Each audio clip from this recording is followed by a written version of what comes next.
Deb here. I'm here today to share with you the process I recently used to completely overhaul and reorganize our Magic the Gathering card collection for standard play. It has worked very well for us over the past month, and I thought it would be great to bring to you guys in order to assist other players to organize their own card collections. So without further ado, here I am presenting these methods and tips and tricks, and I hope you enjoy. Before getting into the sorting process, I wanted to make a few recommendations for products that I find useful when sorting through my cards. The first product I am recommending are these Ultra Pro 2 5/8 by 3 5/8 card sleeves, also known as penny sleeves. I use a ton of these when sorting cards, and they are handy to combine multiple copies of a single card. More on this later. The next product I am recommending are card dividers. You don't necessarily need to buy these, as they could be easily made from index cards or cardstock. I use these when I am sorting through a box containing several sets of cards. The next product I want to share with you are these foam box blocks. These are great for cushioning cards in boxes so that they don't shift around and get messed up when transported. Don't let all of your hard work go to waste. The one product that I would highly recommend are card boxes. They come in various sizes, and you will need to make the decision on what size card boxes you will need for your collection. We will typically use an 800 count box per each new set as they are released.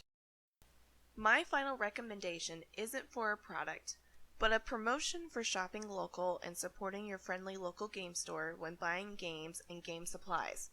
Not only will you be supporting your local economy, you just might meet new people who share your gaming interests. That's a win-win. Prior to beginning phase 1 of the sorting process, you will want to make sure you have your entire collection of cards in one place. Once you have completed this task, you are ready to begin phase 1, sorting by set. As you can see, it is a struggle to see the set symbols when the cards are right side up. However, if you turn your cards upside down, they are much easier to see. I'm going to finish sorting this stack of cards, and I will meet you back here.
The next step of the project is sorting each set by color.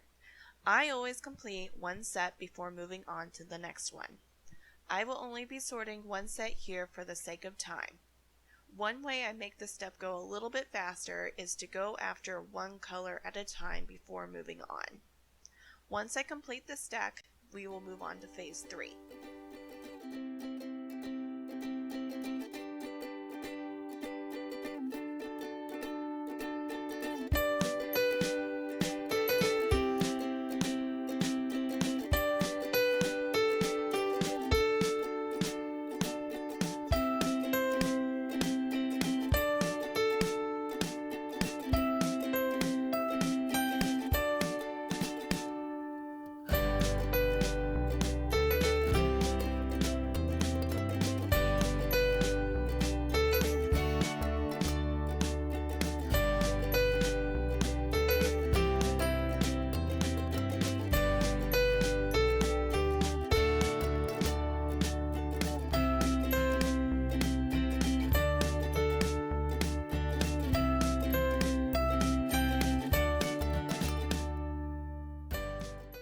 made it to the final sorting phase, sorting numerically.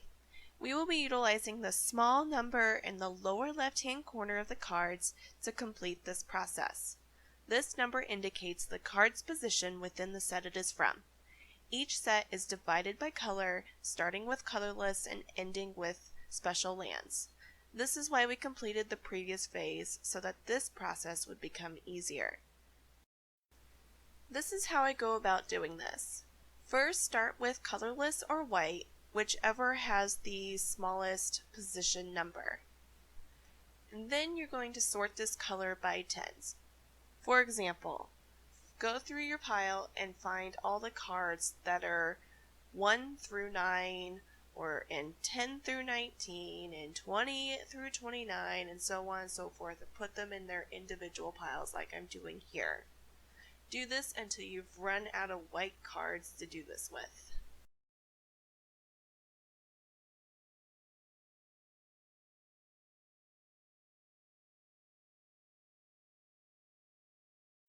Now, you're going to find the pile with the lowest number position and order them numerically. This is what I'm going to be doing here.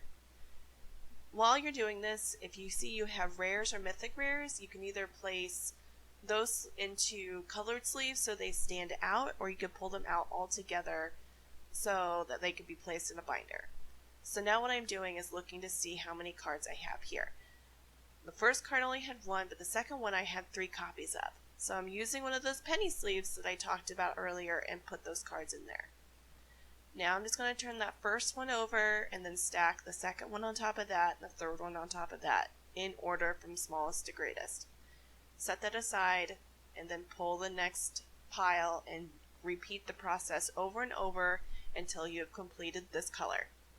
Once this color is done, you can move on to the next color and the next color until you have completed the entire set. Once you have completed this, then you're ready for the final phase. I also wanted to note that I will only keep up to 8 copies of any one single card or 2 playsets. Any extras will go to someone who might want to add them to their collection.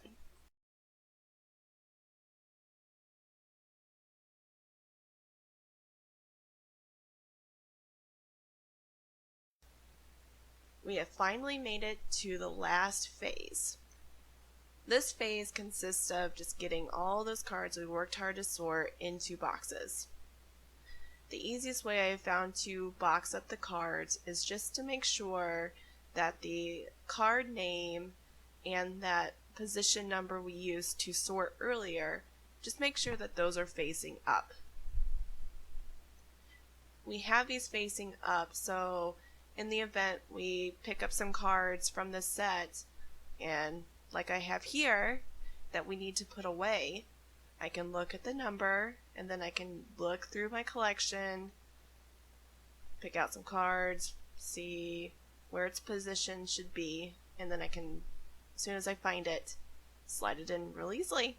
And this is how it makes it so much easier to put cards away as they come in.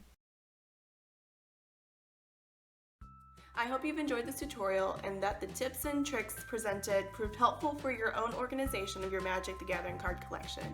If you used any of these techniques, make sure to let me know in the comments. And if you liked this video, make sure to subscribe for more like this. So, until next time, I hope you have a wonderful day. Bye guys.